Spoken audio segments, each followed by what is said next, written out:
அன்பான என் பக்தனே, ஒரு நிமிடம் இந்த வீடியோவை தள்ளிவிடாதே. இன்று உனக்கு அதிர்ஷ்டமான நாள். உங்களுடைய வாழ்க்கையில் இனி தீரவே தீராது என நம்பிக்கையை இழக்க வைத்த பிரச்சனைகள் மற்றும் உங்களுடைய இன்னல்கள் பல மாறி நீங்கள் நினைத்த காரியங்கள் தங்கு தடையின்றி கைகூட. ஓம் முருகா என பதிவிட்டு தொடங்கு.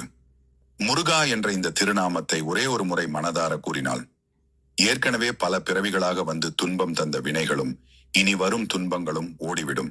சுக்கிற்கு மிஞ்சிய மருந்தும் இல்லை, சுப்பிரமணியத்திற்கு மிஞ்சிய தெய்வமும் இல்லை என்பார்கள். முருகனை வணங்கினால் எப்படிப்பட்ட பிரச்சனையாக இருந்தாலும் அது தீர்ந்துவிடும். என் அன்பு மகளே, கவலைப்படாதே. இங்கு நீ நினைக்கும் அளவிற்கு எதுவும் தவறாக போய்விடவில்லை. முதல் அச்சம் கொள்வதை நிறுத்து.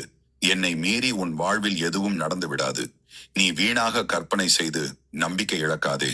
உன் வேண்டுதல்களை நான் நிறைவேற்றுவேன். நான் இருக்கிறேன், யாமிருக்க பயமேன்.